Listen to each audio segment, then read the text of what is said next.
Target with Partha में आप सबका स्वागत और अभिनंदन है। उम्मीद करता हूँ कि आप सभी उम्मीद क्या 100% है। मुझे लगता है कि 95% जो अभ्यर्थी हैं, वो सब ऊहापोह की स्थिति से गुजर रहे हैं। स्थिति क्या है दोस्तों? सभी इंतज़ार कर रहे हैं कि कब आयोग आरओ एआरओ कैंसिल और यूपी पीसीएस प्री पोस्टपोन होने का नोटिस जारी करेगा। और इसी ऊहापोह का परिणाम है कि आपको वीडियो कंटिन्यू नहीं मिल पा रही है। जब देखेंगे ही नहीं लोग तो आपको उपलब्ध कराने का मतलब क्या है? लेकिन दोस्तों ऐसा कब तक चलेगा? आयोग तो आज नहीं कल अपना काम करेगा ही करेगा, उसको करना है। हमें जो करना है और जो हमारे हाथ में है, उसको हम क्यों कल पे टालते जा रहे हैं? भाई मार्च जो है वो होली में चला जाएगा। होली होली तक ऐसे ही दिन गुजर जाएंगे आयोग का नोटिस का वेट करते हुए, और जो छोटी-मोटी चीज़ें हैं घर चले जाएंगे और मार्च इस तरह से निकल जाएगा। बचा क्या अप्रैल और मई, संभवतः जून में जो है पीसीएस प्री का एग्ज़ाम होगा। तो ज़्यादा समय नहीं है दोस्तों, अच्छे से काम करना है। केवल और केवल पीसीएस नहीं दोस्तों, समीक्षा अधिकारी का भी तो होना है। भैया समझ लीजिए गोल्डन चांस है, ईश्वर ने फिर से मौका दिया है। कुछ लोगों का पेपर गड़बड़ाया होगा, उन्हें फिर से मौका मिला है।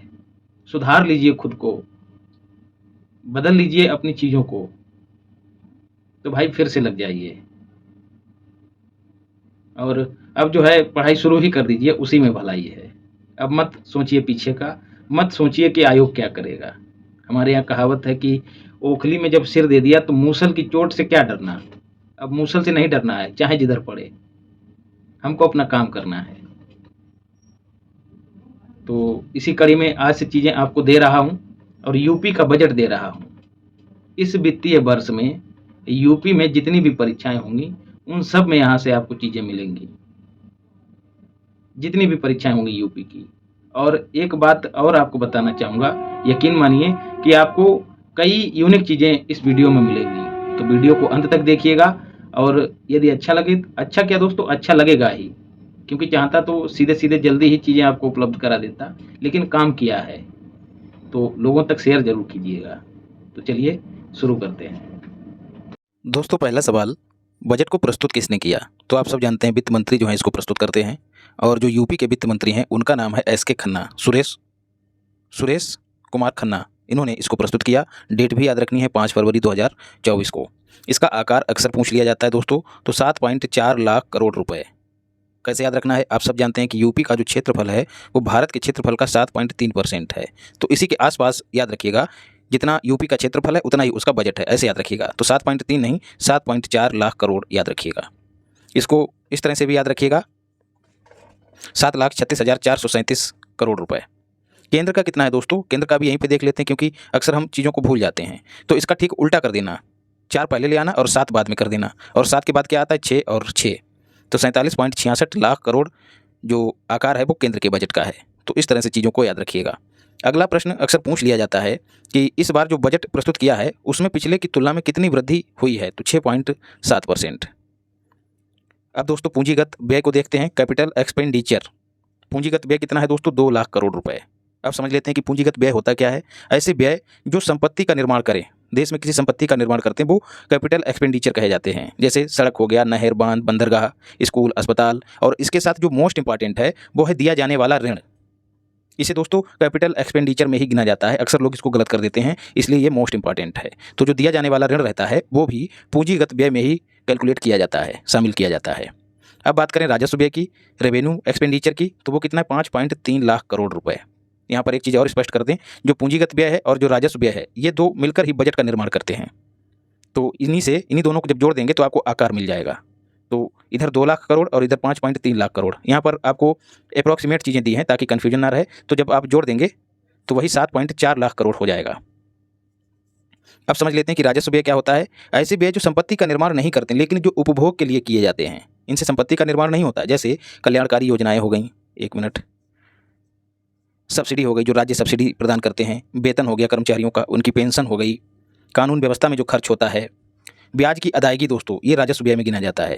तो ऋण आपको किस में देखना है? ऋण आपको रखना है पूंजीगत व्यय में, ठीक है। और जब आप जब राज्य किसी से लोन लेगा, ऋण लेगा, उस पर जो ब्याज भुगतान करेगा, जो ब्याज का भुगतान किया जाएगा राज्य के द्वारा, वो किस में गिना जाएगा? राज्य के राजस्व व्यय में, याद रखिएगा। उम्मीद करता हूँ आप पूंजीगत व्यय और राजस्व व्यय अच्छे से समझे होंगे। 2018 से वर्तमान तक 24 तक जो यूपी का बजट है उसके आकार में निरंतर वृद्धि देखी गई। इस तरह की चीज़ें जो हैं क्वेश्चन में कथन के रूप में आपको दे दी जाती हैं, इसलिए इनको भी आपको अपने जहन में बिठा लेना है। 2020-21 से लेकर वर्तमान तक 24-25 तक आर्थिक समृद्धि भी लगातार बढ़ी है। समृद्धि कितनी हुई है? 25%। ठीक है, आप सब जानते हैं 2020-21 कोरोना का दौर था, लेकिन उसके बाद भी यूपी की आर्थिक समृद्धि लगातार बढ़ी है। तो ये जो है कथन आप अच्छे से याद रखिए। राजस्व प्राप्तियां भी लगातार बढ़ी हैं, ये भी याद रखिएगा। ऊपर के लिए एरो वृद्धि को दर्शाता है। अगला प्रश्न जो पूछा जाता है वो है रुपया आता कहाँ से है? तो रुपया, यूपी का रुपया जो है सर्वाधिक अपने रेवेन्यू से आता है। राज्य के कुछ अपने भी कर होते हैं, वहाँ से आता है। कितना? 37%। दूसरा स्थान दोस्तों सेंट्रल टैक्स ट्रांसफ़र। कुछ ऐसे टैक्स होते हैं जिनमें केंद्र के टैक्स होते हैं, जिनमें राज्य का भी हिस्सा होता है। तो राज्य जो टैक्स ट्रांसफ़र करता है उसका दूसरा हिस्सा है। तीसरा स्थान आता है, उसका स्थान दूसरा है, और तीसरा स्थान जो है वो सार्वजनिक ऋण का। तो राज्य के लिए रुपया कहाँ से मिलता है? अपने टैक्स से मिलता है, अपने रेवेन्यू से। दूसरा जो सेंटर देता है वहाँ से मिलता है, और तीसरा जो राज्य लोन लेता है 15%, ये भी याद रखिएगा। ऐसे ही दोस्तों रुपया खर्च कहाँ होता है?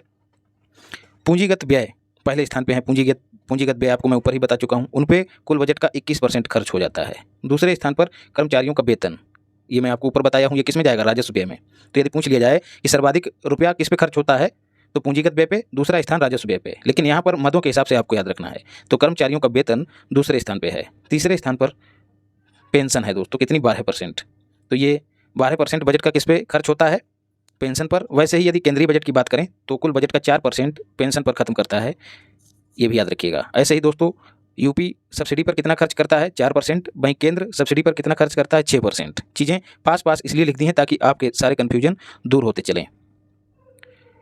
कुल प्राप्तियां दोस्तों 7.2 लाख करोड़ रुपए की, लेकिन खर्च कितना है? ज़्यादा है, जो कि व्यय है, जो बजट के आकार को निर्धारित करता है। आपको ऊपर ही बता चुका हूँ बजट का आकार कितना है? 7.4 लाख करोड़ रुपए। तो प्राप्तियां 7.2, तो प्राप्तियां कम हैं और खर्चे ज़्यादा हैं। तो ज़्यादा अंतर है नहीं। यदि आपसे आंकड़ा भी पूछ लिया जाए तो लगभग बजट के आसपास का ही आंकड़ा आपको याद रखना है। राजकोषीय घाटा की बात करें, बहुत पूछा जाता है। फिजिकल डिफिसिट जीएसडीपी का 3.5%। जीएसडीपी आप सभी जानते हैं, जैसे केंद्र में जीडीपी होता है वैसे ही राज्य में जीएसडीपी होता है। 3.5% आपको रुपयों के रूप में भी याद रखना है। 86,530 करोड़ रुपए इस बार पूछा भी गया था। वहीं केंद्र को भी देख लेते हैं। केंद्र का कितना है? 5.1%। 5.1%। और रुपयों के रूप में देख लें तो 1,68,600 करोड़ रुपए ये केंद्र का राजकोषीय घाटा है। कैसे याद रखना है? जो यूपी का राजकोषीय घाटा है उसमें जो 86 है इसको उलट देना है, 68। बाकी आप याद रखें या ना रखें, इससे पहले इसके आगे 1 लगा दीजिएगा, बस आप केंद्र वाला यहीं से निकाल लेंगे। तो इस तरह से चीज़ों को जब जोड़ के आप देखेंगे तो चीज़ों को भूलेंगे नहीं। अब राजकोषीय घाटे को देख लें क्या होता है। आय और व्यय के बीच का जो अंतर होता है दोस्तों, जिसे अभी हमने ऊपर भी देखा है, यहाँ पर आपको बताया है कि प्राप्तियाँ हमारी कम हैं और खर्चे या फिर व्यय ज़्यादा हैं, तो राजकोषीय घाटे की ओर ये इशारा करता है। तो हमारा राजकोषीय घाटा मतलब यूपी का राजकोषीय घाटा 3.5% अनुमानित है। माफ़ कीजिएगा। तो राजकोषीय घाटा क्या होता है भाई? आय और व्यय के बीच का अंतर ही राजकोषीय घाटा कहलाता है। ठीक है, खर्चे ज़्यादा हैं, आमदनी कम है, तो हमको क्या लेना पड़ेगा? ऋण लेना पड़ेगा, तभी तो हम अपने खर्चे पूरे कर पाएंगे। और खर्चे ये नहीं कि हमारा घरेलू खर्चा नहीं है कि आज हम पनीर नहीं खाएंगे तो पैसा बच जाएगा। यहाँ पर राज्य की बात हो रही है। तो जो ये बीच का अंतर है ना, ये किसके बराबर हो जाता है? ये सरकार द्वारा लिए गए ऋण के बराबर हो जाता है। ठीक है, खर्चे पूरा करने के लिए आपको ऋण लेना पड़ेगा। तो जो राजकोषीय घाटा है वो किसके बराबर होता है? सरकार द्वारा लिए गए ऋण के भी बराबर होता है। तो चाहे कान इधर से पकड़िए चाहे कान उधर से पकड़िए, पकड़ा कान ही जाएगा। अब सवाल बनता है इसको दूर कैसे किया जा सकता है? तो आय के स्रोतों को बढ़ाया जाए, आमदनी को बढ़ाया जाए और जो खर्चे हैं उनमें कटौती की जाए, तभी जो है राजकोषीय घाटा जो है दूर किया जा सकता है।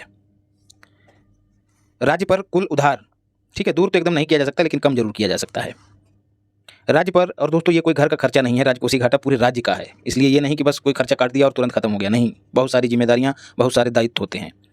राज्य पर कुल उधार और दायित्व मतलब देयताएं, वो कितनी है? जीएसडीपी का 32.7% या फिर 33%।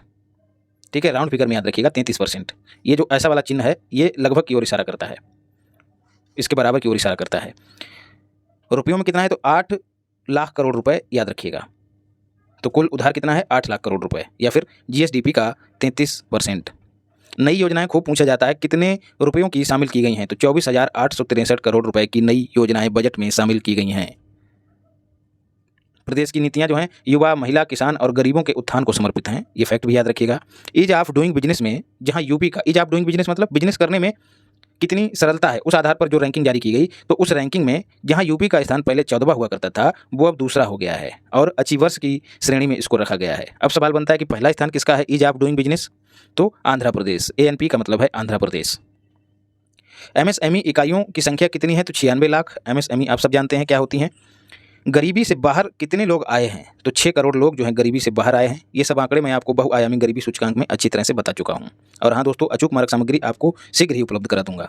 वही सब कारण था दोस्तों कि ये नोटिस वोटिस और ये आंदोलन के चलते सारी चीज़ें गड़बड़ा गई, लेकिन अब निश्चिंत रहिए, चीज़ें पहले की तरह आपको लगातार मिलती रहेंगी। प्रदेश में बेरोजगारी दर दोस्तों 2.4% है, मोस्ट इंपॉर्टेंट है। सेमीकंडक्टर नीति को मंजूरी दे दी है और ऐसा करने वाला यूपी चौथा राज्य बना है। यह प्रावधान भी हमारे बजट में किया गया है। तो पहले स्थान पे दोस्तों कौन है जिसने पहली बार सेमीकंडक्टर नीति को मंजूरी दी है? तो गुजरात। दिल्ली की तर्ज, DL का मतलब दिल्ली है, दिल्ली की तर्ज पर एयरो सिटी, एयरपोर्ट के आसपास और भी चीज़ें जो 5 स्टार 7 स्टार होटल वगैरह हैं और जो जिम बिम मतलब जो भी चीज़ें हैं विलासिता वाली, वो सब इस सिटी में रहेंगी। तो ऐसी सिटी कहाँ बनाई जाएगी? तो लखनऊ में। रिन्यूएबल एनर्जी, RE का मतलब है renewable energy and clean technology में निवेश करने के लिए MOU मेमोरेंडम ऑफ अंडरस्टैंडिंग पर समझौता साइन हुए हैं। किसके साथ? हीरो फ्यूचर एनर्जी जो कंपनी है उसके साथ यूपी सरकार ने MOU पर साइन किए हैं। फार्मा क्षेत्र में निवेश के लिए फार्मा कॉन्क्लेव का आयोजन यूपी सरकार के द्वारा कहाँ किया गया? तो हैदराबाद में। और हैदराबाद में ही दोस्तों बिंग्स इंडिया अवार्ड 2024 का आयोजन भी हुआ, जहाँ पर यूपी को स्टेट चैंपियन इन इनोवेशन सम्मान से नवाजा गया। ये भी याद रखिएगा। डार्क जोन दोस्तों कैसे जोन होते हैं? ऐसे जोन जहां जल स्तर बहुत ही नीचे चला गया, उनको डार्क जोन घोषित कर दिया है। तो अभी तक इन क्षेत्रों में नलकूप जो नई बोरिंग वगैरह बोर होते हैं उनको कराने पर प्रतिबंध लगा दिया गया था, लेकिन अब उस प्रतिबंध को हटा दिया गया है। किसानों के हित में ऐसा काम किया गया है। तो ये भी कथन के रूप में याद रखिएगा। PM किसान मानधन योजना क्या है दोस्तों? 60 वर्ष से ऊपर के मेल किसान और फीमेल किसान उनको पेंशन प्रदान की जाती है। कितनी? 3000 रुपये प्रति माह। ये सब उपलब्धियां जो हैं वो बजट में गिनाई गई हैं। निराश्रित महिला पेंशन, ऐसी महिला जो किसी पे आश्रित नहीं है, विधवा है, संतान नहीं है, कोई है नहीं जिनका, उनके लिए जो पहले पेंशन दी जाती थी 500 रुपये प्रति माह, वो अब बढ़ाकर कितनी कर दी गई है? याद रखिएगा 1000 रुपये प्रति माह। महिला किसान सशक्तिकरण परियोजना के तहत किसान उत्पादक समूह बनेंगे कितने? 200। ठीक है, जो महिलाएं हैं और जो किसानी का काम करती हैं उनको सशक्त करने के लिए समूहों का गठन किया जाएगा। कितने समूह? 200।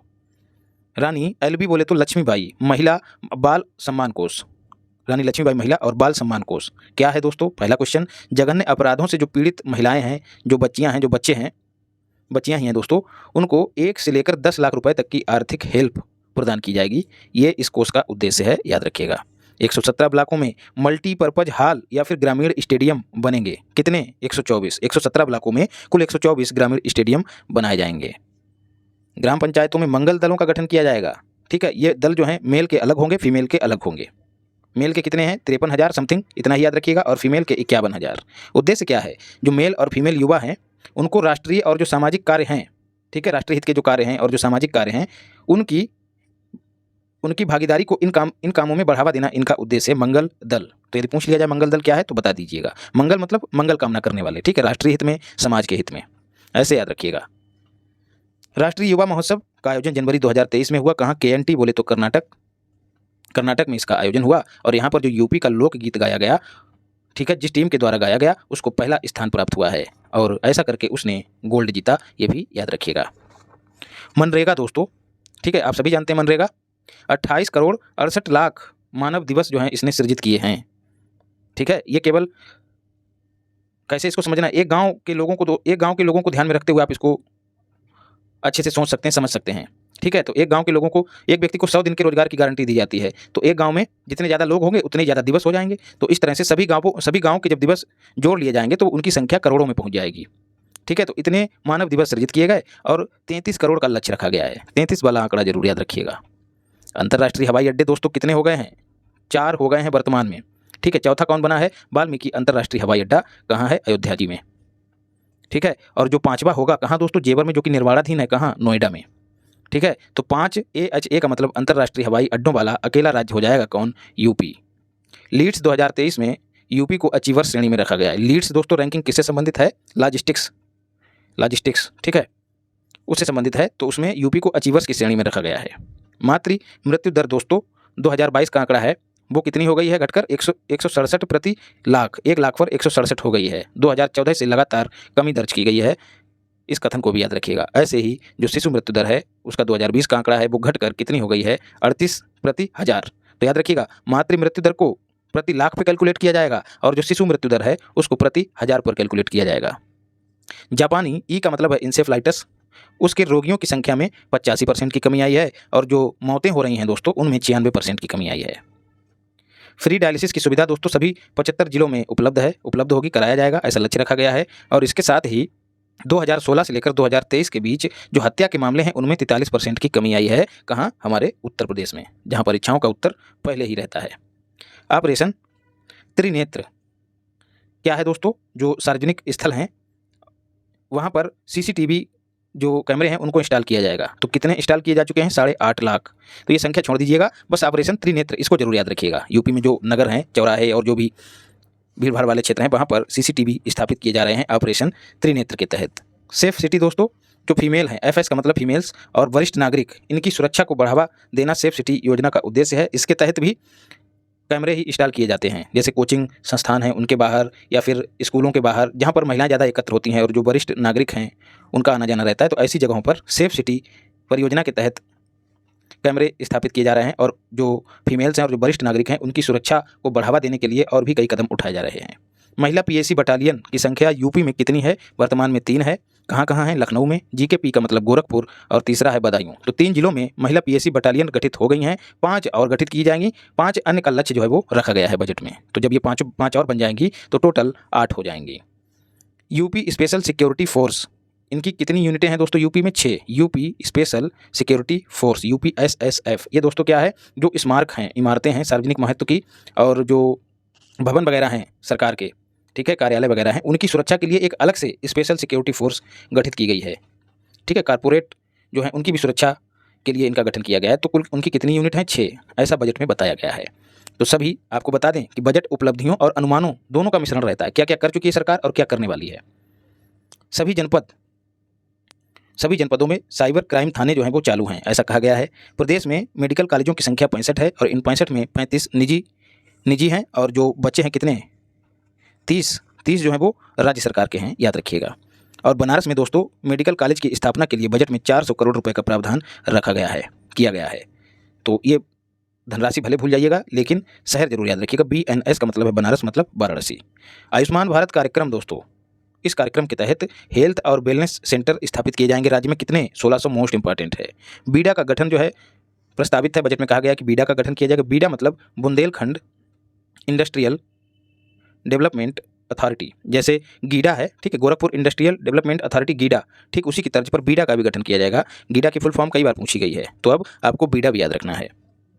FDI प्रोत्साहन नीति 2023 घोषित की है, ठीक है, प्रत्यक्ष विदेशी निवेश जिसको कहते हैं। जो 500 फॉर्च्यून कंपनियां हैं, बड़ी बड़ी कंपनियां हैं दुनिया की, उनका निवेश आकर्षित करने का लक्ष्य इस प्रोत्साहन नीति में रखा गया है।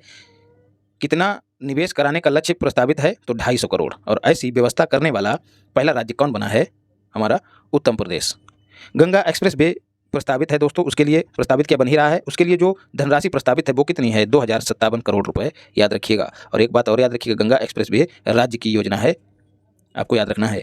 आगरा, लखनऊ और पूर्वांचल एक्सप्रेस वे, इन दोनों को लिंक करने के लिए 60 किलोमीटर का एक अलग से लिंक रोड बनाया जाएगा, उसके लिए 500 करोड़ रुपए प्रस्तावित हैं। तो ये जरूर याद रखिएगा, कितने किलोमीटर का होगा, 60 किलोमीटर का। तो अब इन दोनों को जोड़ दिया जाएगा।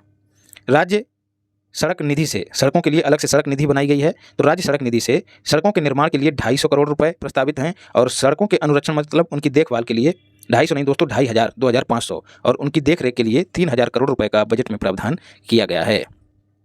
शहरों में फ्लाईओवर बनाने के लिए 1000 करोड़ रुपए प्रस्तावित हैं। नहरों और नलकूपों के माध्यम से मुफ्त पानी किसानों को मुहैया कराने के लिए 1100 करोड़ रुपए। आप लोगों ने ग्रामीण क्षेत्रों में देखा भी होगा, जगह जगह पर सरकार के ट्यूबवेल लगे हुए हैं। तो ऐसे ही ट्यूबवेल की स्थापना या फिर नलकूपों की स्थापना के लिए 1100 करोड़ रुपए की धनराशि जो है वो प्रस्तावित है। जल जीवन मिशन 22,000 करोड़ रुपए इसके लिए आवंटित किए गए हैं। जल जीवन मिशन मोस्ट इंपॉर्टेंट है दोस्तों। 2019 में इसकी मोदी जी ने घोषणा की थी और लक्ष्य रखा था कि 2024 तक हर घर जल हो जाएगा। और ये जल दोस्तों कितना होगा, 55 लीटर प्रति व्यक्ति, प्रति पर्सन, पर पर्सन 55 लीटर। तो ये आंकड़ा आपको पूरा याद रखना है। 2024 में इसका लक्ष्य पूरा होने की बात कही गई थी, इसलिए ये इंपॉर्टेंट है। 22,000 करोड़ रुपए इसके लिए आवंटित किए गए हैं। तो ये ना केवल जल जीवन मिशन शहरों में बल्कि ग्रामीण क्षेत्रों, न केवल ग्रामीण क्षेत्रों में बल्कि शहरों के लिए भी अलग से घोषित किया गया है। तो यहाँ पर 22,000 करोड़ रुपए का आवंटन जल जीवन मिशन के लिए किया गया है। तो इसमें दोनों शामिल हैं दोस्तों। 2023-24 की बात करें, इस अवधि में ग्रामीण क्षेत्रों में कहा गया है बजट में कि 18 घंटे विद्युत आपूर्ति हुई है, बिजली जो है 18 घंटे मिली है। अब यदि आप लोग ग्रामीण क्षेत्रों से होंगे, जो भी लोग होंगे बिलोंग करते होंगे, वो भली भांति जानते होंगे कि 10 घंटे भी बिजली मिली है। तो ऐसी घोषणा बजट में की गई है, तो ये याद रखिएगा 18 घंटे। बुंदेलखंड BDK का मतलब है बुंदेलखंड में सोलर पार्क की स्थापना होगी। उसकी क्षमता कितनी रहेगी? 4000 मेगावाट। यूपी सौर ऊर्जा नीति 2022 की घोषणा की गई और कहा गया कि अगले 5 वर्षों में जो सोलर पावर है उसकी क्षमता, कितनी क्षमता स्थापित करने का लक्ष्य रखा गया है? तो 22,000 मेगावाट। तो ये 22,000 का आंकड़ा याद रखिएगा। जल जीवन मिशन में भी 22,000 है और यहाँ पर जो क्षमता है वो भी 22,000 है, दोनों को याद रखिएगा। मॉडल सोलर सिटी के रूप में विकास किया जा रहा है किनका? अयोध्या जी का और बनारस का, वाराणसी का। यूपी जैव ऊर्जा नीति 2022 के लिए जो है बजट में 60 करोड़ का प्रावधान किया गया है। महाकुंभ भैया मोस्ट इंपॉर्टेंट है। 2025 में महाकुंभ का आयोजन होना है। कहाँ होता है आप सब जानते हैं? प्रयागराज में। तो 2025 में होना है, तो 25 के ही आगे 2 जीरो और बढ़ा दीजिएगा, तो 2500 करोड़ रुपए का प्रावधान जो है वो बजट में किया गया है। मोस्ट इंपॉर्टेंट है, ये मैं आपको पिछली बार से ही बता रहा हूँ। कान्हा गौशाला और बेसहारा पशु आश्रय योजना के लिए 400 करोड़ रुपए का प्रावधान किया गया है। इसके साथ ही राज्य स्मार्ट सिटी मिशन के लिए 400 करोड़ रुपए का प्रावधान किया गया है। तो स्मार्ट सिटी और बेसहारा पशुओं के लिए, दोनों के लिए 400 करोड़ रुपए आवंटित किए गए हैं। मनरेगा के लिए मोस्ट इंपॉर्टेंट है भैया 5060 करोड़ रुपए। कैसे याद रखना है? 50-60 करोड़ रुपए जो हैं आवंटित किए गए हैं। आप सब जानते हैं कि आजकल ग्रामीण क्षेत्रों से मनरेगा में होता है कि ग्रामीण क्षेत्र के लोगों को 100 दिन का रोजगार, गारंटी युक्त रोजगार उपलब्ध कराया जाता है। काम क्या होता है? फड़वा चलाने का काम होता है, ठीक है, फावड़े से मिट्टी खोद के सड़क बनाने का काम होता है, अकुशल काम जिसको कहते हैं। तो आप सब जानते हैं कि लोग पैसा कमाने चले जाते हैं, खासकर जो युवा पीढ़ी है। बचता कौन है? बूढ़े बचते हैं, 50-60 के लोग, ठीक है। तो मनरेगा में कौन जाता है? 50-60 के लोग जाते हैं। तो जो आवंटन है वो कितना है? 50-60 करोड़ रुपए, ठीक है। 5060 मत याद रखिएगा, 50-60 हमको याद ही करना है, कैसे भी हो जाए। यहीं पर देख लेते हैं केंद्र में कितना रखा गया है, तो 86,000 करोड़ रुपए मोस्ट इंपॉर्टेंट है। केंद्र में कितना आवंटन किया गया? 86,000 करोड़ रुपए। इससे क्या निष्कर्ष निकलता है कि जो मनरेगा है दोस्तों, वो केंद्र और राज्य दोनों की योजना है, जिसमें केंद्र का योगदान 75% होता है और राज्य का योगदान 25%। ये फैक्ट भी याद रखिएगा। ग्रामीण आजीविका मिशन दोस्तों 3695 करोड़ रुपए आवंटित किए गए हैं। कृषि में यूपी सरप्लस राज्य है। सरप्लस मतलब जो उत्पादन होता है वो जरूरत से ज़्यादा हो रहा है, जितनी हमको आवश्यकता है उससे ज़्यादा उत्पादन हो रहा है, तो इसी को कहा जाता है सरप्लस राज्य। हम आत्मनिर्भर हैं, तो आत्मनिर्भर राज्य है और सरप्लस राज्य है यूपी। कृषि की जाती है दोस्तों कितने क्षेत्रफल पर? तो 160 लाख हेक्टेयर, मोस्ट इंपॉर्टेंट है। और विकास दर कितनी प्रस्तावित की गई है? मोस्ट इंपॉर्टेंट है 5.1%। 5.1% हम ऊपर भी देख चुके हैं। क्या है? राजकोषीय घाटा किसका भैया? केंद्र का राजकोषीय घाटा कितना है? 5.1%। इस तरह से चीज़ों को जोड़ के याद रखिए। राज्य का कितना है? 3.46%। यूपी का। CM खेत सुरक्षा योजना, ठीक है, जो छुट्टा आवारा पशु हैं, गाय हैं, जो जीना मुहाल करे पड़ी हैं लोगों का। इस समय जो है फसल तैयार है और यदि गाय ने खा लिया तो कुछ नहीं होगा उसमें, तो दिन रात एक किए पड़े हैं। तो ऐसी ही गायों से सुरक्षा के लिए CM खेत सुरक्षा योजना शुरू की गई, जिसके लिए 50 करोड़ रुपए आवंटित किए गए हैं। प्रदेश में गन्ना उत्पादकता जो है दोस्तों पहले 72 मीट्रिक टन हुआ करती थी, प्रति हेक्टेयर हुआ करती थी, ठीक है, लेकिन अब उसमें वृद्धि हो गई है। तो ये थोड़ा गलत हो गया है, यहाँ पर इसको हाईलाइट नहीं करना था, आपको 84 वाला हाईलाइट करना है। तो गन्ना उत्पादकता कितनी हो गई है? तो 84 मीट्रिक टन प्रति हेक्टेयर। मोस्ट इंपॉर्टेंट है भैया, इसको कतई अंडरलाइन कर लेना या फिर हाईलाइट कर लेना। महात्मा बुद्ध और कृषि प्रौद्योगिकी विश्वविद्यालय की स्थापना कहाँ हो रही है? कुशीनगर में। इसके लिए 100 करोड़ रुपया आवंटित किया गया है। नवीन डेयरी प्लांट कहाँ बनेगा दोस्तों? मथुरा में। बृहद गो संरक्षण केंद्र, गायों के संरक्षण के लिए केंद्र जो हैं प्रत्येक जिले में संचालित हैं। कितने? 303 केंद्र। 75 जिलों में 303 केंद्र जो हैं चल रहे हैं, ऐसा बजट में कहा गया है। पशु चिकित्सा महाविद्यालय की स्थापना होगी कहाँ? गोरखपुर में और भदोही में। ऑपरेशन कायाकल्प दोस्तों, जो सरकार के प्राथमिक और माध्यमिक विद्यालय हैं उनको आधुनिक सुविधाओं से लैस किया जाएगा, मतलब उनका कायाकल्प किया जाएगा इस योजना के तहत, इस अभियान के तहत। ऑपरेशन कायाकल्प, तो याद रखिएगा शिक्षा क्षेत्र में बदलाव से संबंधित है। अब संरचना, बुनियादी संरचना जो स्कूलों की है उसमें बदलाव से संबंधित है। ऑपरेशन कायाकल्प 1000 करोड़ रुपए का प्रावधान किया गया है, इसकी ये धनराशि भी याद रखिएगा। राज्य में वनावरण और वृक्षावरण कितना है? कुल भौगोलिक क्षेत्र का 9.23%। इसको हम पिछले बजट में भी पढ़े थे और 2030 तक इसमें 15% वृद्धि करने का लक्ष्य रखा गया है। तो 2030, इस 30 का आधा क्या है? 15%, जोड़ के याद रखिएगा। प्रोजेक्ट टाइगर और प्रोजेक्ट एलिफेंट, इन दोनों के लिए 50 करोड़ रुपए आवंटित किए गए हैं। प्रोजेक्ट टाइगर दोस्तों 1973 में शुरू हुआ था और प्रोजेक्ट एलिफेंट जो है 1992 में शुरू हुआ था। कुकरेल वन दोस्तों कहाँ है? लखनऊ में है, ठीक है। कुकरेल वन में नाइट सफारी पार्क की स्थापना की जाएगी, उसके लिए 50 करोड़ आवंटित किए गए हैं। धनराशि छोड़ दीजिएगा, लेकिन यदि पूछ लिया जाए कि नाइट सफारी पार्क की स्थापना लखनऊ कुकरेल में की जाएगी, कुकरेल कहाँ है? तो लखनऊ में। CM सामूहिक विवाह योजना के लिए दोस्तों 600 करोड़ रुपए आवंटित हुए हैं, याद रखना है। एक विवाह के लिए दोस्तों 51,000 रुपये सरकार की ओर से दिए जाते हैं। ये सब दोस्तों किस में आएगा? राजस्व व्यय में। राजस्व व्यय, रेवेन्यू एक्सपेंडिचर। सीएम कन्या विवाह सहायता योजना। अच्छा, जो श्रमिकों की कन्याएं हैं दोस्तों, उनके लिए सीएम की ओर से सहायता की जा रही है। यदि ऐसी कन्या स्वजातीय विवाह मतलब जाति से जाति में विवाह करती है तो उसके लिए 55,000 रुपये सरकार की ओर से दिए जाएंगे, और यदि अंतरजातीय विवाह करती है तो उसमें 61,000 रुपये दिए जाएंगे। स्टॉर्म वाटर ड्रेनेज कार्यक्रम, जो चक्रवात और जो भारी वर्षा तूफान वगैरह आते हैं और अचानक वर्षा ज़्यादा होती है तो जो शहरों का ड्रेनेज सिस्टम है वो बाधित हो जाता है, तो उसी को बेहतर करने के लिए ये कार्यक्रम जो है लॉन्च करने की घोषणा की गई है इस बजट में। तो ये किनसे संबंधित होगा? नगरों से संबंधित होगा। मेगा सरकारी ITI की स्थापना की जाएगी। कितने? 2 मेगा सरकारी ITI स्थापित किए जाएंगे, 2। कुंभ संग्रहालय दोस्तों प्रयागराज में बनेगा। निजी ट्यूबवेलों पर 100% बिजली सब्सिडी जो है सरकार ने देने की घोषणा की है। ऑर्गेनिक कल्चर लैब और टिश्यू लैब और इसके साथ ही कृषि पर्यटन केंद्रों की स्थापना करने की घोषणा बजट में की गई है। School of medical research and technology कहाँ बनेगा? कानपुर में। जल जीवन मिशन के लिए फिर से दोस्तों चीज़ें हैं, रिपीट कर देते हैं। जल जीवन मिशन के लिए 22,000 करोड़ रुपए प्रस्तावित हैं, और 22,000 किसमें बताया था? सौर ऊर्जा क्षमता स्थापित करने का लक्ष्य भी कितना रखा गया है? 22,000 मेगावाट, यहाँ पर करोड़ नहीं मेगावाट। अमृत 2.0 दोस्तों 4500 करोड़ रुपए इसके लिए निर्धारित किए गए हैं। अमृत 2.0 दोस्तों किससे संबंधित है? ये दोस्तों शहरी क्षेत्रों में, ठीक है, पेयजल के साथ साथ जो जल निकासी का सिस्टम है, जो सीवेज सिस्टम है, जल निकासी, उसका भी इंतजाम करना इस मिशन का उद्देश्य है अमृत का। और वहीं जल जीवन मिशन जो शहरी है वो किससे संबंधित है? वो केवल और केवल पेयजल से संबंधित है। तो अमृत 2.0 के लिए 4500 करोड़ रुपए आवंटित किए गए हैं। राष्ट्रीय ग्रामीण स्वास्थ्य मिशन के लिए 7350 करोड़ रुपए आवंटित किए गए हैं। पहला स्थान मुद्रा योजना के क्रियान्वयन में, ठीक है, मुद्रा योजना जो कि 8 अप्रैल 2015 में शुरू हुई थी। स्वनिधि योजना जो रेहड़ी पटरी वाले हैं उनके लिए, PM सुरक्षा बीमा योजना और अटल पेंशन योजना, इन सब के क्रियान्वयन में यूपी का पहला स्थान है। और जो DBT डायरेक्ट बेनिफिट ट्रांसफर की जो परफॉर्मिंग है उसमें यूपी का दूसरा स्थान है, याद रखिएगा। निर्यात तत्परता सूचकांक में यूपी का 7वां स्थान है, तमिलनाडु का पहला स्थान है। मतलब निर्यात करने में कितना तत्पर है तो यूपी 7वें स्थान पे है। लीड्स पहले भी पढ़ चुके हैं, उसमें इसको अचीवर्स कैटेगरी में रखा गया है। और जो मेडिकल कॉलेज हैं वो वर्तमान में 73 हैं यूपी में। महिला श्रम शक्ति भागीदारी कितनी है 2023 में? तो लगभग 32%, मोस्ट इंपॉर्टेंट। एयरपोर्ट की संख्या कितनी है? 19। अंतर्राष्ट्रीय एयरपोर्ट जो जेवर में जब बन जाएगा तो कितने हो जाएंगे? 5, और कुल मिला लिए जाएँ तो 19 हैं। एक्सप्रेस वे की लंबाई कितनी है? तो 1314 किलोमीटर। मेट्रो रेल सिस्टम की लंबाई कितनी है? 108 किलोमीटर। 5 शहरों में मेट्रो रेल है। इन 5 शहरों के नाम याद रखने हैं: लखनऊ, गाजियाबाद, नोएडा, ग्रेटर नोएडा और कानपुर। तो 3 तो ये भैया हैं, बाकी बचा लखनऊ और कानपुर, इनको विशेष रूप से याद रखिएगा। तो अभी 5 शहरों में जो है मेट्रो संचालित हो रही है, बाकी बरेली, ठीक है, और जो इसके जैसे और शहर हैं उन सब में इसका निर्माण किए जाने की बात चल रही है और कहीं कहीं काम भी चल रहा है। विद्युत ऊर्जा अवस्थापना की क्षमता, पहले हम 22,000 मेगावाट, वो सौर ऊर्जा की बात हो रही है, यहाँ पर टोटल विद्युत की बात हो रही है।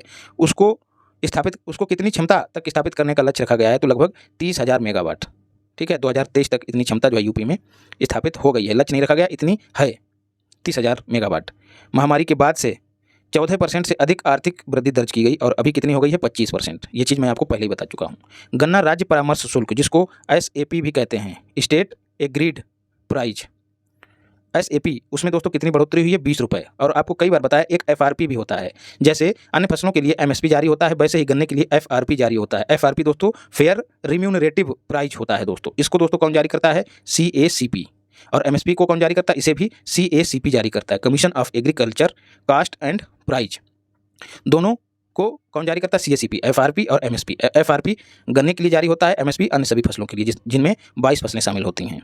तो FRP जान गए हैं, गन्ने के लिए होता है। ये केंद्र के द्वारा मूल्य निर्धारित किया जाता है। वहीं जब राज्य के संदर्भ में बात आती है, जैसे कोई राज्य ज़्यादा उत्पादन करता है गन्ने का, कोई कम करता है, तो राज्य अपने जो किसान हैं उनके हितों को ध्यान में रखते हुए SAP जारी करती है। तो FRP और SAP दोनों गन्ने के ही मूल्य हैं। FRP सेंटर जारी करता है और SAP राज्य जारी करता है। और प्रायः SAP जो है दोस्तों वो FRP से ज़्यादा होता है, याद रखिएगा। बात करें FRP की, तो FRP जो है दोस्तों आपको बताया है कि जो CACP है वो निर्धारित करता है। और इसकी व्यवस्था जो है दोस्तों सी रंगराजन एक समिति गठित की गई थी, जो गन्ना उद्योग है उसके पुनर्गठन को लेकर एक समिति गठित की गई थी, सी रंगराजन।